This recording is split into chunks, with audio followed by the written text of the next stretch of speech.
Shalom sahabat yang terkasih dalam nama Tuhan Yesus. Puji Tuhan kita bertemu kembali dalam kasih-Nya. Seorang biksu menyampaikan di dalam sebuah pidatonya, dia sangat mengagumi Tuhan Yesus dan memuji-muji Tuhan Yesus. Sebagaimana Tuhan Yesus mampu melakukan sesuatu yang baik bagi dunia ini, dan hukum-hukumnya adalah hukum-hukum yang kekal yang bisa digunakan sampai saat ini, yaitu hukum kasih. Bahkan Tuhan Yesus sangat berdampak bagi dunia ini, buat kedamaian dunia ini, dan apa yang dia perkatakan sahabat selalu membawa perdamaian bagi semua umat manusia. Sebenarnya orang yang mengagumi Tuhan Yesus dari kalangan non-Kristen itu sangat banyak sahabat ya. Mungkin kita sangat mengetahui bahkan tokoh-tokoh dari agama Islam, agama Hindu, Buddha, Konghucu. Saya pernah menonton videonya itu bagaimana mereka sangat mengagumi Tuhan Yesus. Salah seorang tokoh dari India yang sangat terkenal sekali sangat mengagumi Tuhan Yesus. Tetapi sebelum saya menceritakan bagaimana rasa kagum seorang tokoh dari India yaitu Mahatma Gandhi mengagumi Tuhan Yesus, kita 耶稣讲了很多的话，跟我们的佛法都是有关的。我常常讲，耶稣基督是师尊的 guru， 我们不能说哦，我们信了佛就把耶稣基督给他放掉，没有这回事。只要师尊皈依过的师父，师尊都是很尊敬他的。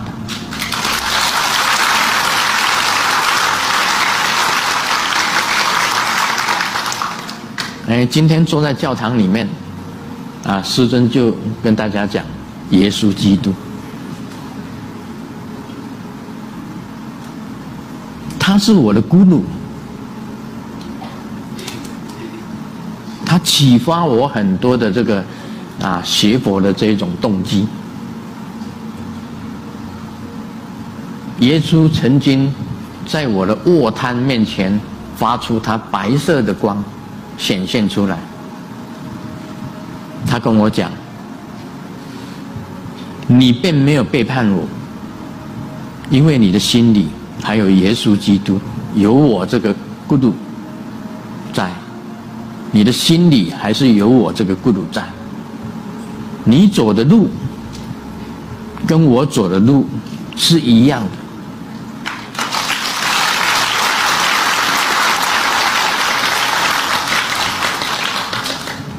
所以师尊所学习到的耶稣基督的慈悲，他非常的慈悲，他所度的众生都是一般的人，他没有度很多的高官或者度所谓的那时候的宗教领袖跟所有很多的高官，他都没有度，他度的是渔夫，是平常人，做生意的甚至于做这个逼下的人。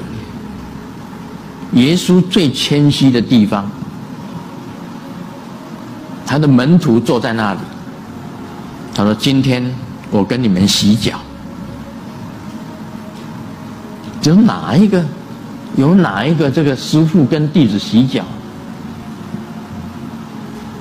耶稣曾经拿着水跟布给他的弟子，每一个弟子洗他们的脚。这是耶稣本身的所谓的逼下，他不是高傲的，他是很逼下的。像现在这个天主教教宗，所以他也跟监狱里面的囚犯洗脚，同样的道理，他是在学耶稣的精神。他是贵为教宗，天主教教宗，但是他也跟监狱里面的囚犯洗脚，那是学习耶稣的精神。耶稣的精神对任何一个人，像师尊一样师尊对小孩子都很好，每一个小孩子都是师尊的宝贝。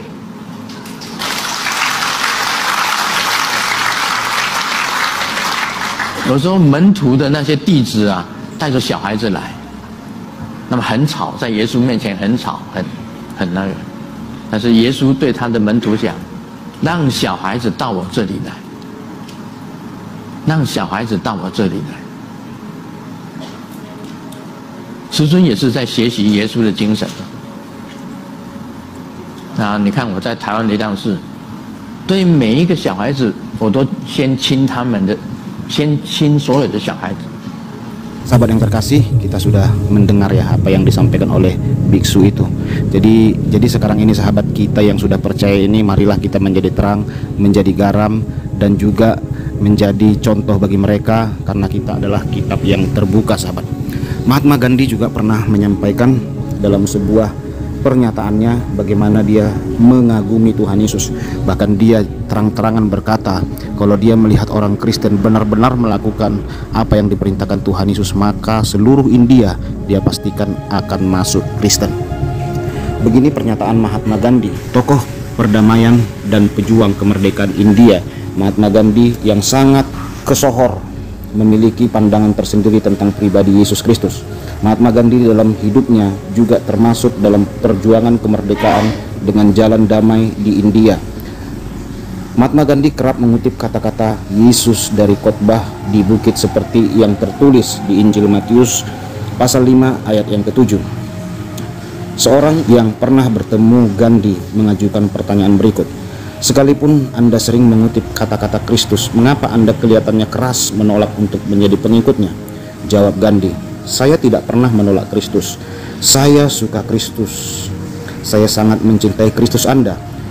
Tapi saya tidak suka dengan orang Kristen Anda. Jika orang Kristen benar-benar hidup menurut ajaran Kristus seperti yang ditemukan di dalam Alkitab, seluruh India sudah menjadi Kristen hari ini, katanya lagi. Menggambarkan sikap dan visi Gandhi tentang dunia religius yang penuh kedamaian. Keyakinan bahwa Yesus adalah seorang guru umat manusia mengungkapkan upaya untuk mencari kenyamanan dengan sesama manusia yang lain. Yesus adalah seorang guru umat manusia. Demikian salah satu jawaban kepada Milton Newberry, seorang Kristiani dari Amerika Serikat. Saya khawatir bahwa saya tidak mungkin menganut kepercayaan iman seperti yang Anda jelaskan kepada saya. Kalau percaya diminta untuk membuktikan bahwa manifestasi tertinggi dari realitas yang tidak terlihat adalah Yesus Kristus. Terlepas dari semua usaha saya belum merasakan kebenaran pernyataan itu, ujarnya. Dari berbagai tulisan tampak bahwa Gandhi sangat mengagumi Yesus, namun dia tidak puas melihat kenyataan para pengikutnya yang hidup jauh dari ajaran sang guru. Bisa dimaklumi kalau Gandhi mempunyai pandangan seperti itu jika kita melihat pengalamannya saat ia bekerja sebagai seorang pengacara di Afrika Selatan yang menjalani sistem apartheid. Konon sebagai seorang anak muda, Gandhi sangat tertarik dengan kekristenan. Ia mempelajari Alkitab dan ajaran-ajaran Kristus. Bahkan dia mungkin pernah serius mempertimbangkan untuk menjadi seorang Kristen dan mencari sebuah gereja untuk dikunjungi yang dekat dengan tempat tinggalnya. Dalam sebuah cerita, pernah di pagi hari pada sebuah hari Minggu, Gandhi hendak melangkah masuk ke gereja. Saat itu, seorang yang berada di pintu gereja menghadang dia sambil bertanya, "Mau kemana kamu, orang kafir?" Penjaga pintu itu adalah seorang penganut Kristen berkulit putih. Gandhi menjawab, "Saya ingin mengikuti ibadah di sini." Orang Kristen kembali menghadik dia dengan berkata, "Tidak ada ruang untuk orang kafir di gereja ini. Enyahlah dari sini atau saya akan meminta orang untuk melemparkan kamu keluar." Keangkuhan orang yang harus menghayati ajaran kasih dari Yesus Kristus inilah yang menghentikan langkah seorang Gandhi untuk mempertimbangkan kekristenan bagi dirinya. Pernah kepada organisasi misionaris wanita, Women Missionaries, pada tanggal 28 Juli 1925, Gandhi berkata, "Sekalipun saya bukan seorang Kristen, namun sebagai seorang pelajar Alkitab yang mendekatinya dengan iman dan rasa hormat, saya ingin menyajikan pada Anda intisari dari khotbah di bukit." Di dalam ucapannya, Gandhi berkata bahwa terdapat ribuan pria dan wanita hari ini yang sekalipun tidak pernah mendengarkan tentang Alkitab atau Yesus, namun memiliki iman dan lebih takut pada Tuhan ketimbang orang-orang Kristen yang mengenal Alkitab dan 10 perintah Tuhan. Pada kesempatan lain ketika bertemu dengan seorang misionaris, Gandhi berkata, "Bila Yesus datang kembali ke bumi, dia akan kecewa dan memungkiri banyak hal yang dilakukannya di dalam nama kekristenan." Ya, benar ini ya sahabat ya. Kita sebagai seorang Kristen memang kadang-kadang sering menemukan hal-hal sandungan, baik itu di dalam gereja, baik itu di dalam pelayanan. Sehingga tidak mengherankan ada orang-orang yang tetap menjadi Kristen, yang tetap percaya Yesus, namun dia tidak mau lagi ke gereja, tidak mau lagi beribadah, merasa kecewa dengan gereja. Hal seperti itu memang sering kita temukan, sahabat, dalam kehidupan kita sehari-hari. Ada begitu banyak orang sangat mengagumi Yesus, namun kecewa dengan perilaku-perilaku pengikut Yesus Kristus.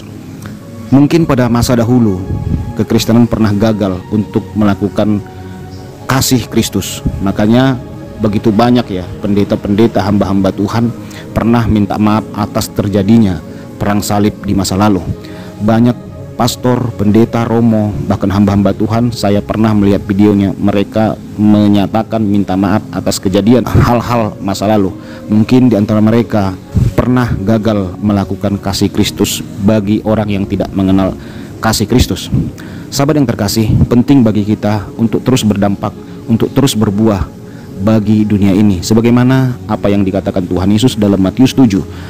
Bagaimana kita menilai sebuah kesesatan itu, yaitu dari buahnya lah. Sebagaimana dalam kitab Galatia 5 dikatakan begini, tetapi buah roh ialah kasih, sukacita, damai sejahtera, kesabaran, kemurahan, kebaikan, kesetiaan, kelemah lembutan, penguasaan diri. Tidak ada hukum yang menentang hal-hal itu. Jadi sahabat yang terkasih, buah-buah roh itu adalah buah-buah dari kita mengikut Kristus, buah-buah dampak menjadi seorang pengikut Kristus.